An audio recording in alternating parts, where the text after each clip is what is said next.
Bonjour, chers téléspectateurs de Diaspora Pulse. Aujourd'hui, je suis à Versailles, accompagné de M. Amadou Lamine Sall, que tout le monde connaît, personnalité internationale. Monsieur Sall, bonjour. Bonjour Ousseynou, et merci d'avoir fait le déplacement à Versailles, à Paris. Avec plaisir. J'en suis très touché. Avec plaisir, monsieur Merci Sall. beaucoup, merci. Merci à toi aussi. Merci d'avoir accepté l'invitation. Donc, chers téléspectateurs, aujourd'hui, je suis avec Amadou Lamine Sall. Je vais vous expliquer un peu son parcours, que tout le monde connaît, mais quand même c'est important d'en parler aujourd'hui. Monsieur Amadou Lamine Sall est né le 26 mars 1954 à Kaolack. Commissaire du projet du mémorial de Gorée, parrainé par l'UNESCO, secrétaire général de la Fondation mondiale pour le mémorial de la sauvegarde de Gorée. Nommé en 2023 par l'État du Sénégal comme président du groupe d'experts chargé de l'évaluation des politiques culturelles du Sénégal depuis son indépendance. Autre fondateur de la Maison africaine de la poésie internationale, fondateur des Biennales internationales de poésie de Dakar depuis 1998, fondateur des éditions Feu de Brousse en 1990, lauréat en 2007 du prix du ministère de la Culture et de la Francophonie pour la promotion de l'édition. Baccalauréat au lycée Gaston de Berger de Kaolack, admis à la faculté des lettres et sciences humaines à l'université de Dakar. Diplômé du Centre de formation et de perfectionnement administratif du Sénégal, admis à l'Institut français de presse IFP Paris. Licence en lettres, licence de sociologue, maîtrise d'options d'information et communication de l'Université de Paris. Monsieur Sall, parlez-nous de votre parcours sur l'émission de mon voix. Je n'ai pas beaucoup de choses à ajouter. Vous avez déjà tout dit. Les parcours sont différents, mais le plus important, je crois, ce ne sont pas les diplômes, ce ne sont pas les fonctions occupées. Ce qui est le plus important, c'est l'homme. Tout à fait. C'est ce que vous avez d'abord donné à votre pays. Même si votre pays ne vous le rend pas, le plus important, c'est ce que vous avez donné à votre pays, ce que vous avez été ou ce que vous avez voulu être. Tout à fait. Pour votre pays et pour votre continent. Très bien, merci. J'ai un parcours très humble. Vous savez que le Sénégal est un grand petit pays où les plus importants, où les esprits les plus grands, on ne les entend pas. Ils se taisent. C'est un pays merveilleux, où ceux qui parlent, où ceux qui gouvernent, ne sont pas toujours les meilleurs. Tout à fait. Les meilleurs, souvent, ils sont chez eux. Tout à fait. Et ils se taisent. Tout à fait. Et qu'ils me permettent, tous ces chers compatriotes qui habitent Dakar ou qui habitent la diaspora à l'étranger, je leur dis que l'heure est grave. Je leur dis défense de se taire. Mais c'est-à-dire que nous devons tous participer à élever notre pays. Nous devons tous participer à faire de sorte que notre pays puisse rester notre pays. Parce que le Sénégal a toujours été un grand petit pays et il le restera. Merci, M. Sall. Donc aujourd'hui, nous allons aborder le thème Amadou Lamine Sall entre poésie et mémoire, héritage familial et confidence d'une vie au service du Sénégal, de l'Afrique et de la francophonie. Donc notre première question, on va parler un peu de l'enfance, famille et racines. Monsieur Sall, lorsque vous repensez à votre enfance à Kaolack, quelle a été la première image qui vous vient à l'esprit? La chaleur, les 45 degrés, 50 degrés. Et quand il faisait 45 degrés, j'aimais jouer au football. Je sortais, je jouais au football avec Mamadou Lamine Loum, mais qui a été le premier ministre du Sénégal sous le président Abdoulaye Wade. Mais c'est un ami d'enfance. Donc Kaolack me renvoie à cette image-là. La chaleur, mais la famille, beaucoup d'émotions. Parce que Kaolack, c'est le bassin arachidier. Et c'est l'une des villes, l'une des capitales régionales les plus importantes du Sénégal, mais qui a été délaissée. Et c'est cette image-là que je garde de ma ville natale, avec de grandes rues, Merci. de très belles maisons coloniales, et une ville que l'on n'oublie pas. Merci. Qui était Amadou Lamine Sall avant le poète, avant l'homme public? Amadou Lamine Sall était un petit garçon qui courait les rues de Kaolack, qui a eu la chance d'avoir la République. Mais c'est-à-dire que c'est la République mais qui m'a tout donné. Mes parents étaient pauvres et c'est la République qui m'a mis à l'école. S'il fallait payer peut-être l'école, je ne serais pas aujourd'hui Amadou Lamine Sall. Voilà ce que la République m'a donné et c'est pourquoi, pour moi, la République est sacrée. Elle m'a permis d'aller à l'école et d'être aujourd'hui ce que je suis. Parce que mon père est un analphabète, ma mère est une analphabète. Et moi, j'ai la chance aujourd'hui de vous parler en français. Donc, c'est avec beaucoup d'émotion, à chaque fois que je parle de mon enfance, de ce que j'avais été avant d'être ce que je suis.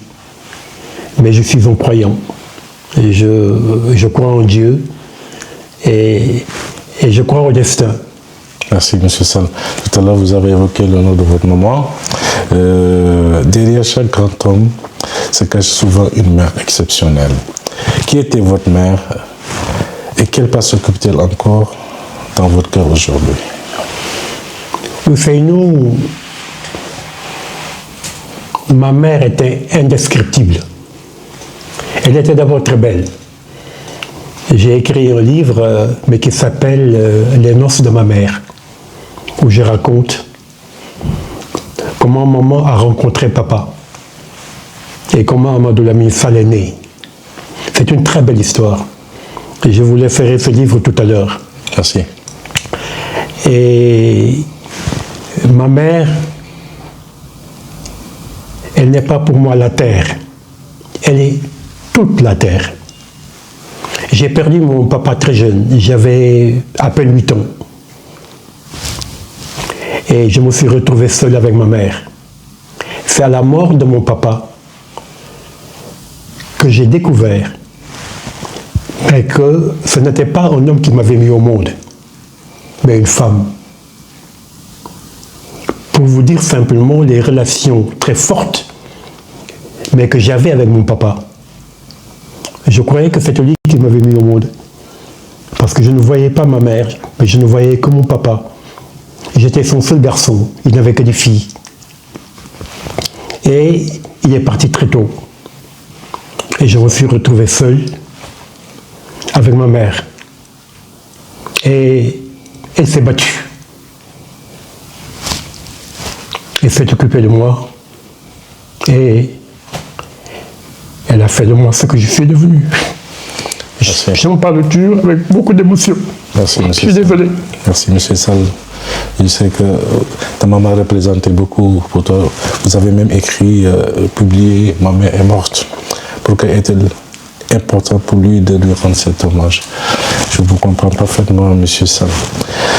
Maintenant, revenons à la vie.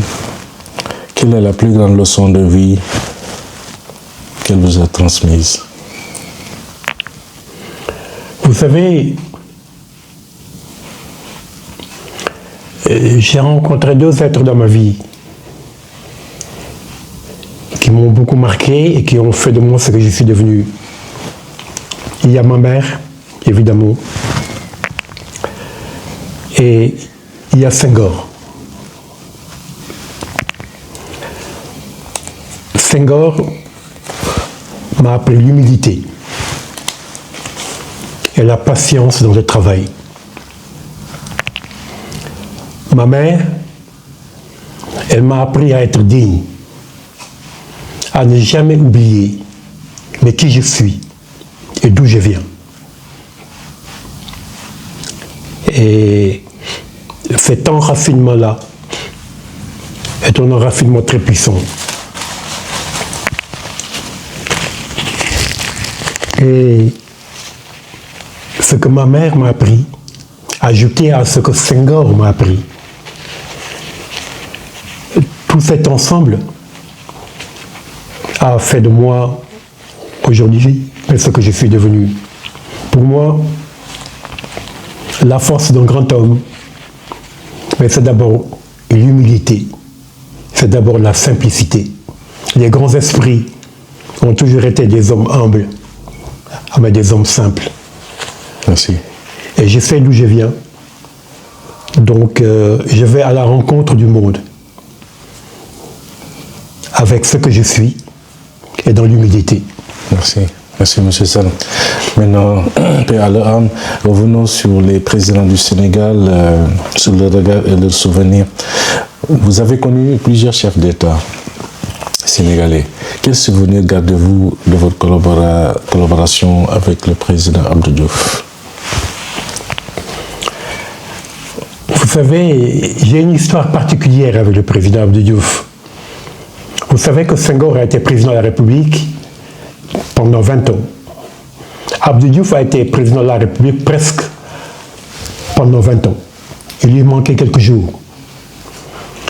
Et dans les années 70, en 1978 et 80, quand j'ai regagné l'administration sénégalaise, j'étais en serviteur du ministère de l'Intérieur, à la direction des collectivités locales. Et quand Abdou Diouf a été au pouvoir, nous avons gardé de très très bonnes relations et c'est seulement à peine 2-3 mois avant qu'il ne quitte le pouvoir que j'ai eu une audience particulière avec lui. Et au cours de cette audience, dans la conversation, il m'a demandé où est-ce que j'étais né, dans quelle ville j'étais né. Et je lui ai dit que j'étais né à Kaolack. Et il m'a dit, Amadou, Kaolack est dans mon cœur. Parce que j'avais à peine 25 ans, mais que j'étais gouverneur du Sine Saloum. Donc cette ville m'a marqué profondément et elle me marquera. Et pour la première fois, depuis que je le rencontre, je lui dis, Monsieur le Président, vous devez connaître mon papa. Il me dit, votre papa? Je lui dis, oui, mon papa. Il s'appelle Dembel Sall. Le président me fait crisper. Il s'est levé. Il m'a dit, de quel Dembel Sall vous parlez? Parce que le Dembel Sall que je connais, il était mon chauffeur comme gouverneur de la région de Kaolack. Je lui ai dit oui, mais c'est mon papa qui était votre chauffeur. Il m'a dit Yo Baro. J'ai dit Monsieur le Président. Il me dit non.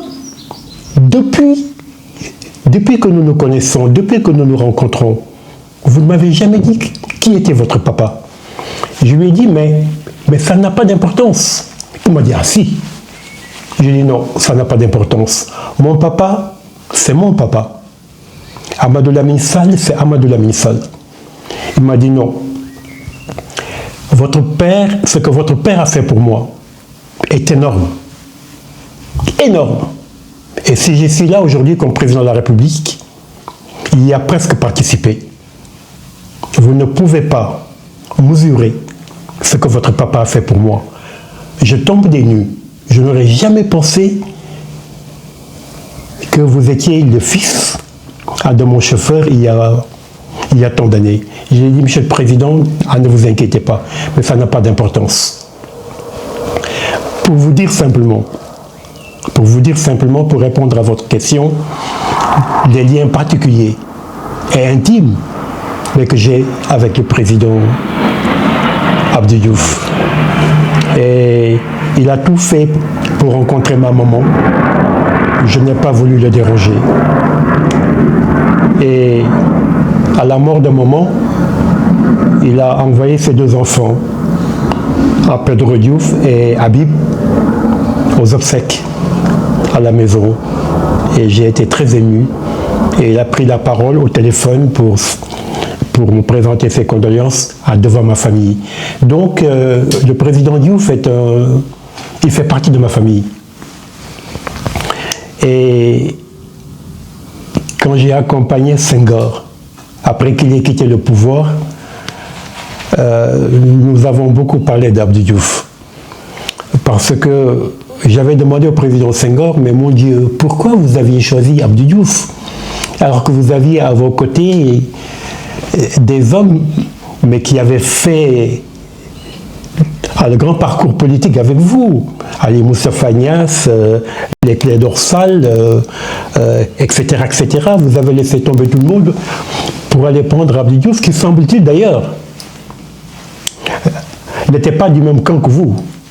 Il était du camp de Mamadou Dia. Alors il m'a dit, écoutez, si j'avais à rechoisir un Premier ministre, je rechoisirais Abdou Diouf. Je devais quitter le pouvoir il y a longtemps, très longtemps. Mais le coup d'État de Mamadou Dia m'a obligé à rester au pouvoir pour consolider davantage la République. Mais je suis arrivé en politique par accident.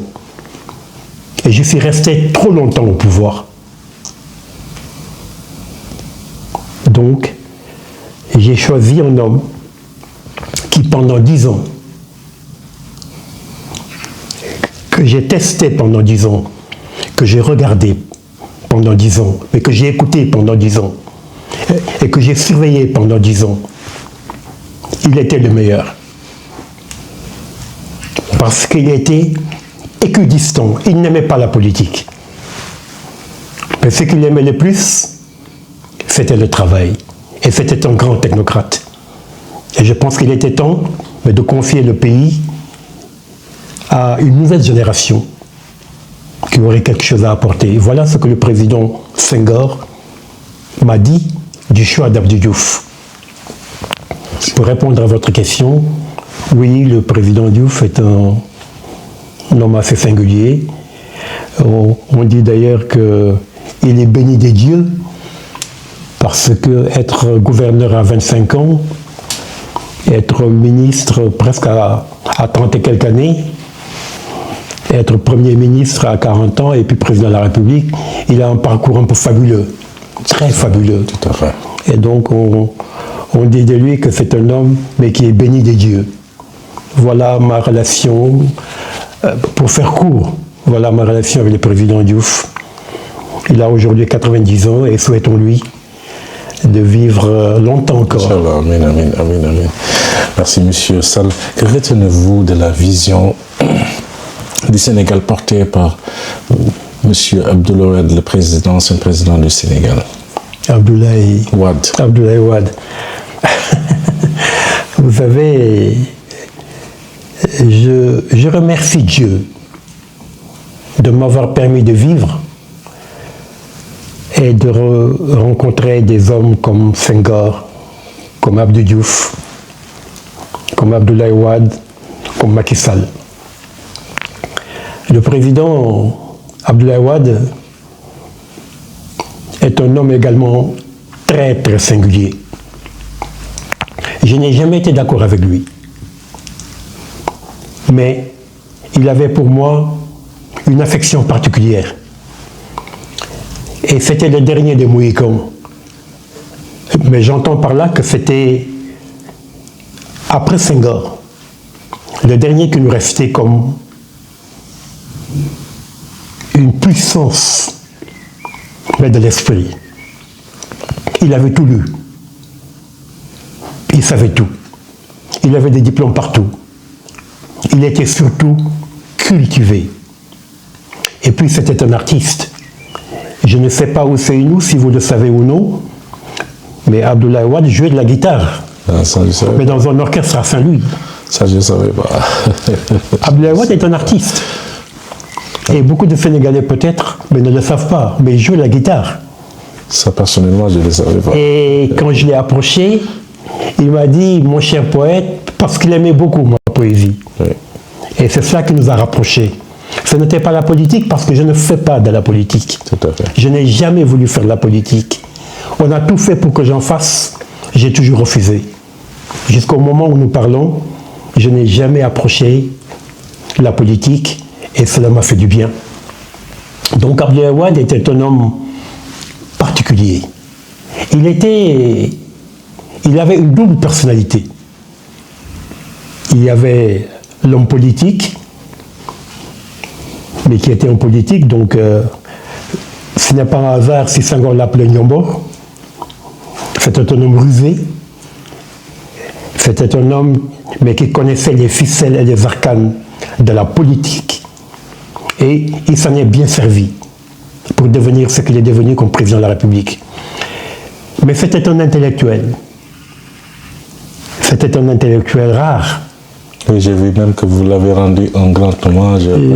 Voilà, donc pour ses 100 ans, j'ai écrit un livre sur lui, un poème. Parce que je suis un poète, j'ai écrit un poème sur lui pour à lui rendre hommage. Donc voilà ce que je peux dire du président Abdoulaye Wade. On a cheminé ensemble, sans jamais être d'accord, mais on était ensemble. Très bien. Mais quelle relation avez-vous entretenue avec le président Macky Sall? Macky Sall également est arrivé. Et quand il est arrivé, il m'a reçu.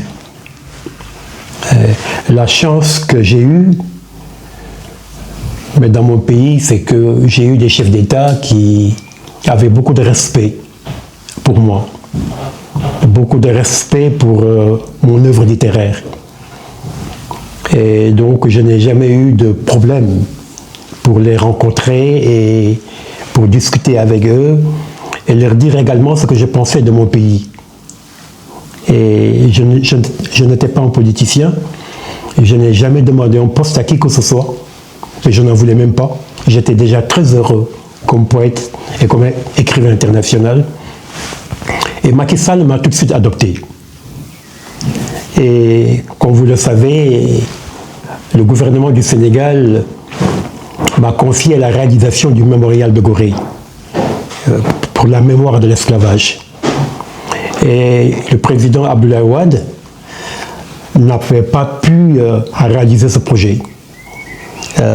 Nous n'étions pas d'accord, lui et moi, sur ce projet. Il voulait le faire, il voulait le réaliser, mais il voulait le réaliser à sa manière. Et moi, je n'étais pas d'accord avec lui. Vous n'avez pas la même vision que lui. On n'avait pas la même vision. Et quand le président Macky Sall est arrivé, il m'a dit « Amadou, je fais le projet. Je fais le projet du mémorial de Gorée parce qu'il faut fermer le triangle. L'Amérique a son mémorial pour l'esclavage. Les Caraïbes ont leur mémorial pour l'esclavage. Il reste l'Afrique. Donc il faut fermer le triangle. Et jusqu'à son départ, jusqu'à la veille de sa passation de service avec le président Diomaye, je n'ai pas quitté Macky Sall. Nous avons gardé de très très bonnes relations. Nous avons travaillé ensemble. Et ce n'était pas un homme de culture, mais comme l'était Senghor, ou comme même l'était Abdoulaye Wade. Mais je crois qu'il avait une grosse louche. J'entends par là qu'il a beaucoup donné à la culture, aux lettres et aux arts, en leur apportant tous les moyens nécessaires pour travailler. Et je pense que c'est important. Tout à fait. Tout à fait. Mais parmi, monsieur Sall, parmi Senghor, Abdou Diouf, Abdoulaye Wade, Macky Sall, quelle qualité particulière retenez-vous de chacun? En 2 minutes. Ousseynou, c'est une question difficile. Ils étaient tous différents. Ils étaient tous différents. Senghor, mais c'était Senghor. Mais c'était l'émerveillement, mais c'était la magie. Mais c'était un homme accompli. Et je crois qu'il a bien fait d'être tombé en politique. Parce que si nous n'avions pas cet homme au début de nos indépendances, nous n'aurions pas bâti le Sénégal d'aujourd'hui. Donc, c'était un poète. Donc, un rêveur. Un rêveur ne bâtit pas beaucoup. En tout cas, c'est ce que l'on reproche aux poètes, d'être des rêveurs. Et je rappelle toujours à la jeunesse sénégalaise, mais d'aujourd'hui, que celui qui a donné à ce pays de son indépendance et qui a bâti sa République, et au-delà de sa République, mais qui a bâti une nation, ce qui est rare en Afrique. Je leur dis toujours, mais que ce n'est pas un cosmonaute, ni un ingénieur, ni un banquier, mais c'est un poète, c'est un artiste qui a bâti le Sénégal d'aujourd'hui. Je le rappelle toujours, voilà Senghor. Abdou Diouf, mais c'était l'homme d'État, l'homme de la République. Il avait une foi sacrée en l'État. Il croyait à l'État. Il était un serviteur de l'État.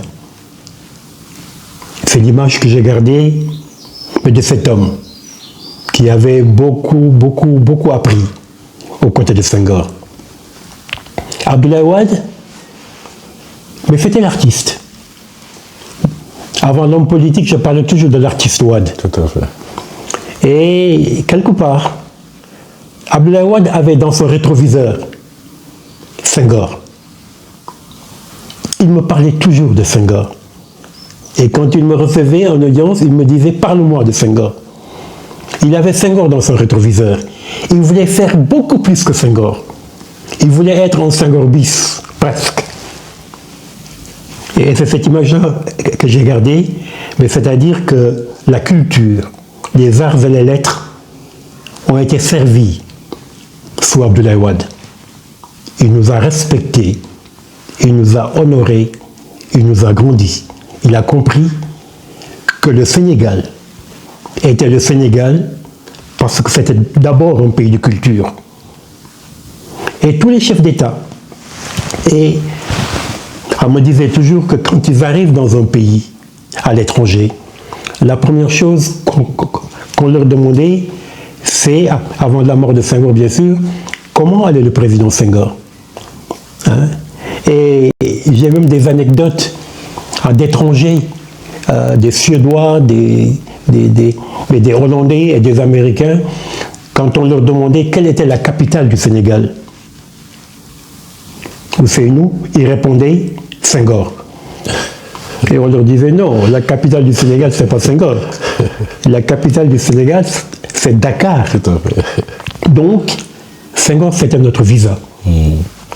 Macky Sall, ce que je garde de lui,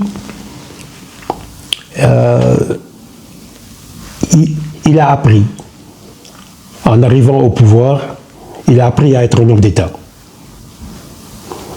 C'est-à-dire que c'était un homme, mais qui ne parlait pas beaucoup, mais qui agissait beaucoup. Il était dans l'action. C'est pour cette raison qu'il nous a laissé ce qu'il nous a laissé. Il nous a laissé aujourd'hui, au moment où nous parlons, où c'est nous, un héritage énorme. Non seulement il a achevé le travail d'Abdoulaye Wade, qui a été le premier qui, mais dans l'action, a bâti des autoroutes, a bâti des routes, a bâti un aéroport, a bâti le musée des civilisations noires, des infrastructures, etc. Macky Sall a achevé mais dans l'action, le travail de Abdoulaye Wade, et il a fait mieux encore. Mais c'est pourquoi ceux qui sont arrivés aujourd'hui après lui auront beaucoup de mal à faire ce qu'il a fait. Donc, je le considère comme un bâtisseur. Merci. Merci, M. Sall. Y a-t-il une anecdote inédite vécue avec l'un de ces présidents que vous accepterez de partager avec nous aujourd'hui sur l'émission Ma Voix?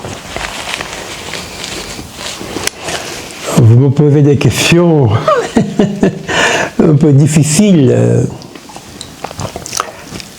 Avec le président Senghor, vous savez comment je l'ai rencontré, j'avais à peine 21 ans, donc j'étais trop jeune. Et quand on est venu me dire que le président Senghor voulait me rencontrer, j'ai dit que moi, je ne voulais pas le rencontrer. Et 2 mois après, Djiboka, mais que Dieu et son âme m'a appelé, et comme c'est un Peul, et que je suis un Peul, il m'a parlé en Peul. Il m'a dit, le président Senghor veut te voir et tu ne veux pas le voir. Il m'a dit, non, il faut absolument que tu viennes le rencontrer. Mais c'est lui qui a demandé à te voir. J'ai dit, oui, mais moi, je ne veux pas le voir. Mais simplement parce que, bon, moi je n'ai jamais aimé la politique et je n'ai jamais aimé les hommes d'État. J'ai toujours voulu être à équidistance des hommes d'État et des hommes politiques. Mais il m'a convaincu. Et je suis allé au palais présidentiel pour rencontrer le président à Senghor. J'ai pris le car rapide.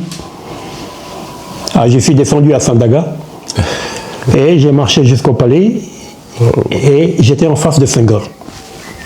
Il m'a dit, on m'a dit que vous ne vouliez pas me voir. Je dis oui. À la vérité, je ne voulais pas vous voir. Il m'a dit bon. Ce n'est pas grave, mais ce n'est pas grave. Et je vous ai fait venir tout simplement parce que j'ai lu le livre que vous avez sorti, le recueil de poèmes que vous avez sorti. Et j'ai beaucoup aimé. Et j'ai voulu vous rencontrer pour vous encourager. Parce que je vais quitter le pouvoir. Je vais nommer un Premier ministre. Mais le plus important pour moi, mais ce n'est pas ce Premier ministre que je vais nommer. Le plus important pour moi, ce n'est pas la politique. Je vais quitter le pouvoir. Et je vais laisser une nouvelle musique, une nouvelle danse, une nouvelle littérature, une nouvelle architecture. Voilà ce que je veux laisser comme héritage. Et comme j'ai découvert en vous un poète en herbe, je vous ai convoqué pour vous encourager et pour vous dire que je vous tiens à l'œil. Je vais vous surveiller, je vais vous encourager. Il faut produire davantage. Voilà ce que Senghor m'a dit durant cette audience. Et quand je suis sorti du palais présidentiel, j'ai marché jusqu'à Sandaga et je me disais que les gens que je rencontre dans la rue, si je leur disais que je viens du palais présidentiel, ils ne m'auraient pas cru. Tout à fait. J'ai pris mon car rapide et je suis rentré chez moi aux HLM. Et là, j'ai dit que je venais de commettre la plus grande erreur de ma vie, celle d'avoir rencontré Senghor. Vous allez me dire, mais pourquoi? Je venais de commettre la plus grosse erreur de ma vie. Parce que je ne pouvais plus écrire. J'avais peur de faire moins que le livre que j'avais sorti et que Senghor avait lu. J'étais tétanisé. Je ne pouvais plus écrire. Pendant 2 ans, 3 ans, je n'ai pas écrit. Alors j'ai dit, je me suis fait harakiri. J'aurais dû jamais rencontrer cet homme. Mais les choses se sont passées autrement. Si je devais vous rencontrer une anecdote avec Senghor, c'est au Maroc. J'étais avec lui au Maroc. On lui a dit qu'il y avait un homme qui voulait le voir. Et c'était Djily Mbaye, un milliardaire sénégalais. Et Djily est venu lui dire Monsieur le Président, je viens vous voir et voici les clés de la maison que je vous ai achetée au Maroc. Parce que j'ai vu que vous aimez beaucoup le Maroc et que vous venez beaucoup au Maroc. Et le président Senghor lui a dit mais moi, c'est le roi Hassan II qui me fatigue. Il m'appelle tout le temps pour que je vienne à ses côtés, pour que je le conseille. Bon, donc je suis très souvent au Maroc et je vous remercie. Je suis très touché par votre geste. Mais cette maison, je ne peux pas la prendre. Pour une simple raison. J'ai une maison à Dakar. J'ai fait un prêt bancaire pour construire ma maison à Dakar. Je paye les impôts à Dakar. Je paye l'eau, je paye l'électricité. Je ne peux pas payer les impôts au Sénégal et payer les impôts au Maroc. Je n'en ai pas les moyens. Tout à fait, ça c'est exceptionnel. Donc, je vous remercie beaucoup. Je suis très touché par votre geste, mais je ne peux pas prendre cette maison. Et Djily Mbaye lui a dit, mais je paye tout. Je paye les impôts, je paye l'eau, je paye l'électricité. Il a dit non, non, non, non. Non, non, non. Voilà un moment de la vie de Senghor avec Djily Mbaye et ça m'avait beaucoup touché. Le président Abdou Diouf, ce qui m'avait frappé chez lui, c'est que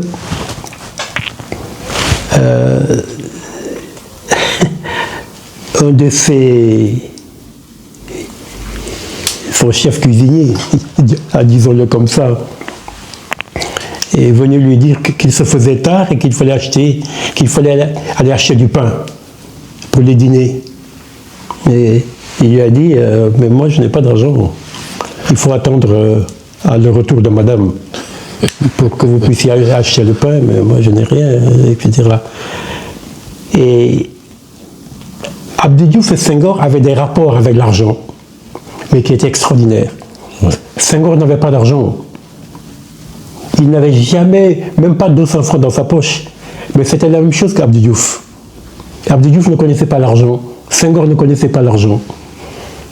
Ils avaient toujours les poches vides. Il y a d'ailleurs une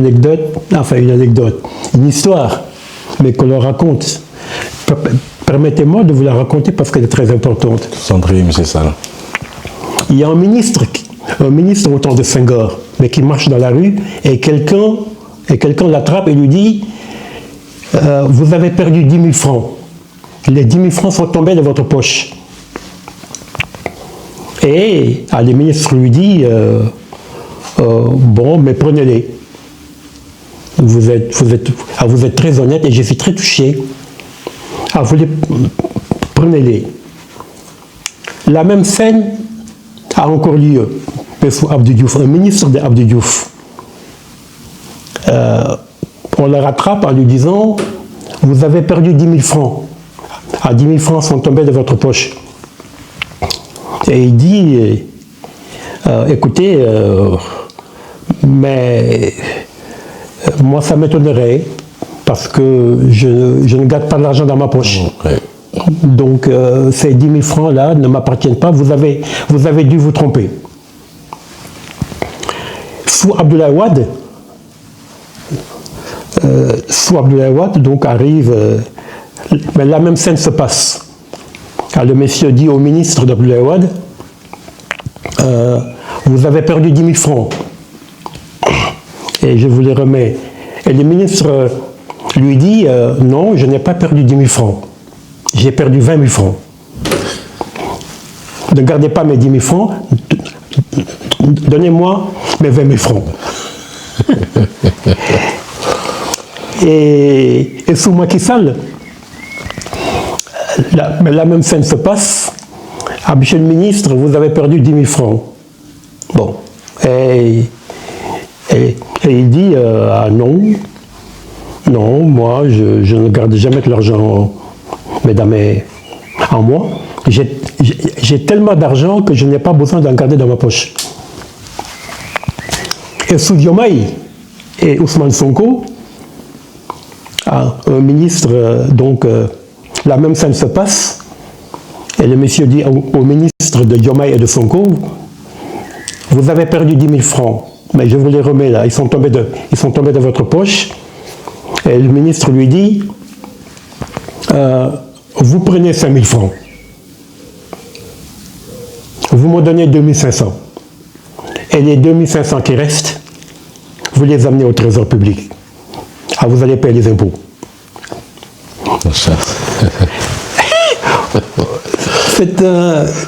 C'est une histoire qui montre les visages de chaque régime politique. Tout à fait, tout à fait. Mais Monsieur Sall, durant votre parcours, avez-vous rencontré une personnalité qui a changé votre vie?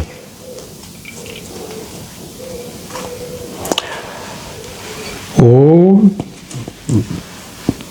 des personnalités qui ont changé ma vie.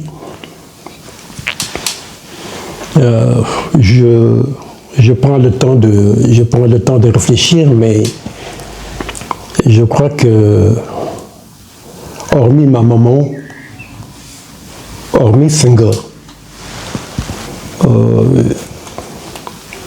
j'ai rencontré très peu de personnes qui ont changé ma vie. J'ai rencontré Nelson Mandela, mais il n'a pas changé ma vie. Et pourtant, c'est un énorme personnage. Et je crois que quand on a rencontré Senghor, il est difficile d'être émerveillé par d'autres. J'ai beaucoup vécu, je remercie Dieu d'avoir aujourd'hui 75 ans et de vivre encore. J'ai beaucoup vu, j'ai beaucoup entendu, j'ai beaucoup écouté, j'ai beaucoup voyagé, j'ai beaucoup appris également. Appris surtout à désobéir. Et j'ai commencé par Senghor. J'écoutais beaucoup Senghor, mais je n'obéissais jamais. Pour une simple raison. Je ne voulais pas être un Senghor bis. Je voulais être Amadou Lamine Sall. Et je crois que cela m'a sauvé dans mon héritage, mais dans mon écriture et dans mon héritage littéraire. Parce que si j'avais écouté Senghor, si j'avais suivi Senghor sans désobéir, je serais aujourd'hui une copie de Senghor. Et je ne voulais pas être une copie de Senghor, je voulais être moi-même. Amadou Sall. Merci. Monsieur Sall, parlez-moi de votre candidature à la francophonie. Expliquez-nous qu'est-ce qui s'est passé. Ousseynou, vous arrivez sur un terrain très douloureux. Très douloureux. Parce que pour moi, la République est sacrée. Pour moi, mon pays est sacré. Pour moi, l'Afrique est sacrée. Et des compatriotes, mais que je ne connais même pas, sont venus chez moi pour me dire que nous voulons que vous postuliez au poste de secrétaire général de la francophonie. J'ai été très touché, parce que je ne les connaissais même pas. Je leur ai dit qu'à mon âge, mais ce qui me restait à faire, c'est de continuer à écrire, de continuer à produire des œuvres, mais pas de briguer un poste de secrétaire général de la francophonie. Ils ont insisté, et j'ai refusé. Un de mes amis d'enfance, que vous connaissez sans doute, Alioune Tine Alioune Tine. a demandé à ce que je passe le voir. Je suis passé le voir et c'est là où j'ai été piégé. Alioune m'a accueilli, mais dans ses bureaux, et a fait une déclaration devant la presse. Comme quoi, j'étais candidat au poste de secrétaire général de la francophonie. Et qu'il soutenait ma candidature et qu'il voulait que les Sénégalais me soutiennent. Et j'étais perdu, je ne savais pas quoi faire. Ah oui. Et le lendemain, j'ai écrit à Monsieur le Président de la République, Bassirou Diomaye Diakhar Faye, pour lui décrire les conditions dans lesquelles on m'avait presque poussé à être candidat à la francophonie. Je lui ai donc écrit officiellement pour demander son soutien et la validation officielle de ma candidature. J'ai attendu la réponse. Le ministre de la Culture du Sénégal, Amadou Ba, mais qui vient de quitter ses fonctions, m'a reçu en audience et le lendemain, il a publié un communiqué officiel pour soutenir ma candidature. J'ai pensé que s'il a fait ce communiqué officiel, il a dû sans doute parler à son patron. Tout à fait. Le Premier ministre du Sénégal, Ousmane Sonko. J'ai été très touché par ce communiqué officiel. Et je me suis dit, avec un communiqué officiel du ministre de la Culture du Sénégal, le président de la République allait suivre. J'attendais toujours une réponse, mais du palais présidentiel. Je reçois un coup de téléphone et je suis très surpris que l'homme qui est au bout du téléphone me dit « c'est Ousmane Sonko, le Premier ministre ». Je ne connais pas Ousmane Sonko. Je n'ai jamais fréquenté Ousmane Sonko. Je ne l'ai jamais approché. Il m'appelle au téléphone. Comme nous l'avons dit chez nous, nit rek la. Ku la yek, ben nga yoko. J'ai été très touché par ce coup de téléphone, inattendu. Et nous avons discuté pendant 30-45 minutes. Il me disait qu'il soutenait ma candidature, qu'il aimait beaucoup ce que j'écrivais et depuis très longtemps, il me suivait. Et on attendait toujours la réponse officielle du président de la République lui-même. Parce que la validation au poste de secrétaire général de la francophonie dépend du président de la République. Très bien. Et la fin des candidatures était en avril 2026. Moi, j'ai écrit au président de la République en août 2025. Et jusqu'à la fin des délais d'acceptation des candidatures, le président n'a pas donné suite à ma lettre. Merci, monsieur. Voilà les faits. Je ne commente pas, je vous donne seulement les faits. Merci, M. Sall. Maintenant, parlons des confidences jamais révélées. Après tant d'années de carrière, existe-t-il une histoire personnelle que vous n'avez jamais rencontrée publiquement? Une histoire personnelle que je n'ai jamais racontée. Publiquement, oui. Publiquement.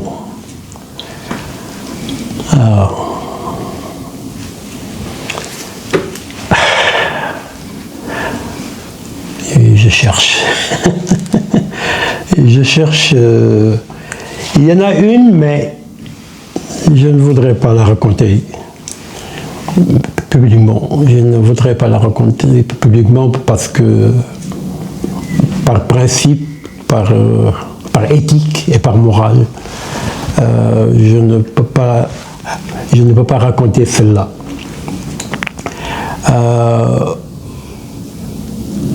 Bon, il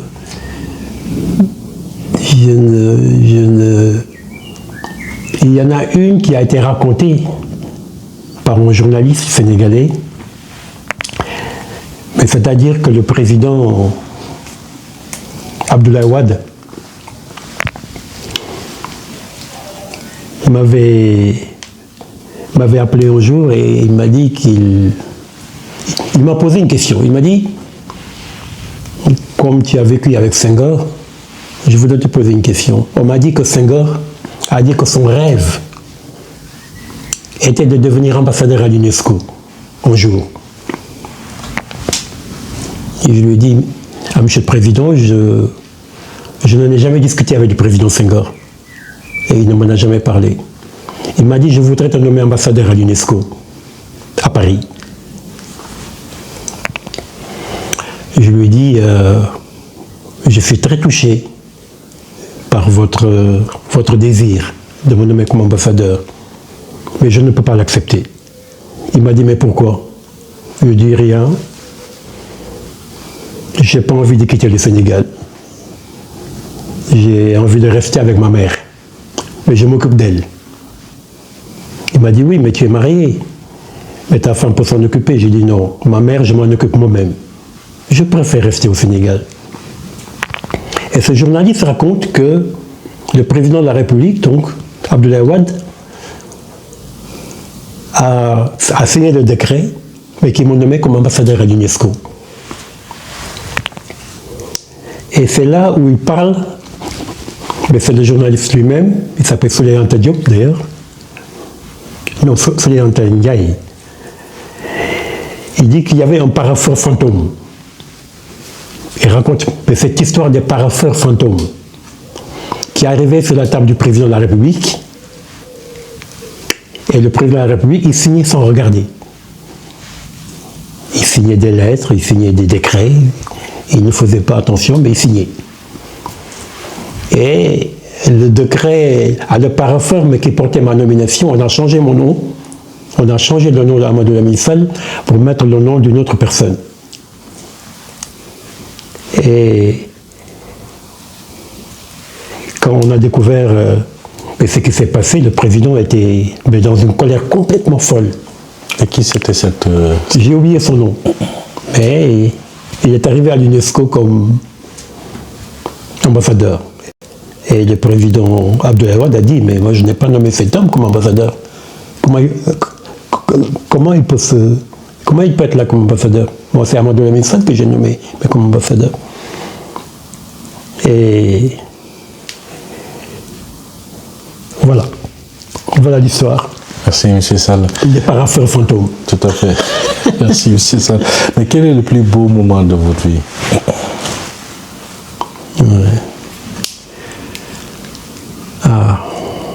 Le plus beau moment de ma vie.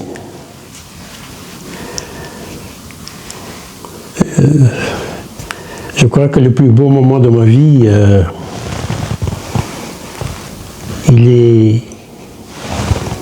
mais c'était les moments passés avec ma mère. Et puis, il y a à peine 2 mois, le moment... Non, c'était pas le plus beau, c'était le plus difficile. Il n'était pas le plus beau. Les moments les plus beaux, mais je les ai passés sincèrement. Mais quand maman était là. Et aussi quand Senghor était là. C'était des moments inoubliables. Et je ne peux pas les mesurer avec d'autres moments, mais qui sont arrivés après.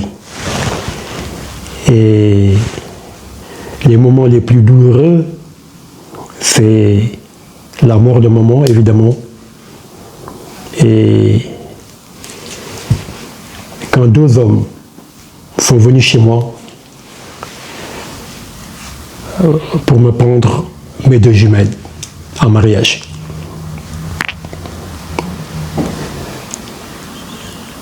Ça a été également un moment, ça a été un moment douloureux, parce que je ne voulais pas me séparer de mes filles.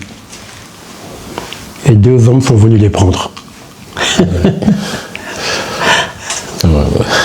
Voilà. Et elles me manquent beaucoup. Merci.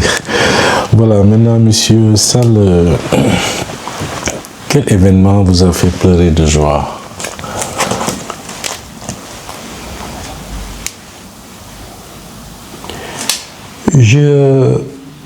J'enlèverai le mot joie. Je mettrai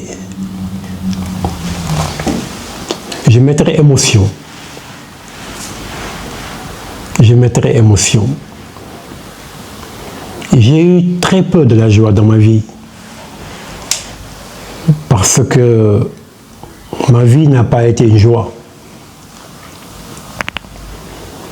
J'ai perdu, comme vous le savez, mon papa très tôt. Ensuite, beaucoup plus tard, quand ma mère m'a fabriqué, elle est partie, elle m'a laissé seule. Et ma vie n'a jamais été tranquille. Je me suis toujours battu pour aider les autres, pour soutenir ma famille. Et j'ai eu très peu de joie dans ma vie. Mais beaucoup d'émotions. Beaucoup d'émotions quand j'ai été honoré au Maroc, en Afrique du Sud, en France. Parce que le Louvre à Paris, quand vous y allez, vous entendez ma voix au Louvre à Paris, où je lis mes poèmes. Et je viens d'être honoré également en France, au Mont-Saint-Michel, où sur une même plaque, il y a le nom d'Amadou Lamine Sall et Victor Hugo. Je n'aurais jamais pensé que je partagerais une même plaque en Europe, en France, avec Victor Hugo. Ça, c'est un honneur pour toute l'Afrique. Et je pense qu'il y a beaucoup d'émotions également. Et cette fameuse cérémonie de pose de première pierre de Macky Sall pour construire le mémorial de Gorée, pour rendre hommage à l'esclavage et aux afro-descendants. Cette cérémonie à Dakar avec le président de la République Macky Sall. Et dans mon discours, je disais au président que l'on vous aime ou que l'on ne vous aime pas, vous serez difficile à oublier. Et cette phrase a été d'ailleurs retournée un peu contre moi, sans que je sache pourquoi. Voilà donc des moments d'émotion. Et vous m'excuserez, mais Ousseynou, ce moment que nous vivons aujourd'hui, votre interview avec moi est également un moment d'émotion, un moment de joie, par votre humilité, votre simplicité, votre manière de poser les questions. Merci. Je suis très touché. Merci. Très, très touché que quand vous veniez à Versailles, à Paris, discuter avec moi de ce que je suis, de ce que j'ai été, de mon pays et de l'Afrique et du monde. J'en suis très touché. Merci, M. Sall. Nous ne cesserons jamais de vous remercier de votre simplicité et d'avoir accepté notre invitation. Vous n'avez même pas hésité à accepter notre invitation à travers Papa Ndiaye, votre beau-frère. Donc on est très content et très touché. Et quel est le mot de la fin, M. Sall? Le mot de la fin, c'est à vous redire encore merci. Et vous dire qu'il ne faut jamais désespérer du Sénégal, ne jamais désespérer de l'Afrique, ne jamais désespérer du monde. Il y a des cycles, mais ce sont des cycles que nous vivons. Et ces cycles vont passer. Et je dis toujours que tant qu'il y a le ciel, il y a toujours l'espoir qu'un oiseau y passe. Le Sénégal, c'est notre pays, mais c'est notre terre et nous n'avons que le Sénégal. Qu'il soit bon ou qu'il soit mauvais, c'est notre pays. Nous n'avons rien d'autre à la place. Nous devons donc y croire, malgré les douleurs, malgré les peines, malgré les épreuves. Nous devons y croire. Et nous devons bâtir ensemble notre pays. Nous n'avons pas le droit d'avoir peur, mais de parler. D'avoir peur de grandir notre pays. Il y a des fuseaux horaires. Chacun est dans son fuseau horaire. Personne n'est en retard. Personne n'est en avance. Chacun est dans son fuseau horaire. Je suis un croyant. Mais la foi, le plus important, c'est la foi. Et j'ai la foi à mon pays. J'ai la foi au peuple sénégalais. Et je sais qu'ensemble, nous allons dépasser les épreuves. Et que ce que nous attend demain, même si c'est loin, est plus beau que ce que nous avons déjà vécu. Nous avons le devoir de ne pas s'arrêter au présent, mais de penser le passé du Sénégal, ce qu'il a été, ces femmes et ces hommes, mais qui l'ont servi et qui lui ont donné la dimension qu'il a aujourd'hui. Voilà mon message à tous ceux qui sont tentés d'être désespérés, à tous ceux qui sont tentés d'avoir peur. Il n'y a pas lieu d'avoir peur, mais ce sont des cycles. Et c'est un cycle difficile, mais nous nous en remettrons. Merci, M. Sall. Merci, M. Sall. Donc, chers téléspectateurs, on est à la fin de l'émission. Donc, au nom de Diaspora Pulse, je vous remercie de votre simplicité, de votre générosité. J'en profite aussi pour remercier particulièrement Papa Ndiaye qui a facilité notre rendez-vous. C'est le mari de ma sœur. Voilà. Ma sœur chérie. Donc voilà, on le remercie au nom de toute l'équipe. Aussi, on vous remercie au nom de toute l'équipe de Diaspora Pulse. Donc voilà, chers téléspectateurs, c'était Ousseynou, votre fidèle présentateur. On était aujourd'hui avec notre invité, un prestigieux invité, M. Amadou Lamine Sall, qui a un parcours exceptionnel. Donc, il a partagé avec nous son parcours. Donc, je pense qu'aujourd'hui, nous devons tous lui rendre un grand hommage par sa simplicité et par son parcours. Merci infiniment, M. Sall. Merci, merci, merci, chers téléspectateurs. Donc, je vous donne rendez-vous sur un autre thème, sur un autre invité. C'était Ousseynou. Merci beaucoup.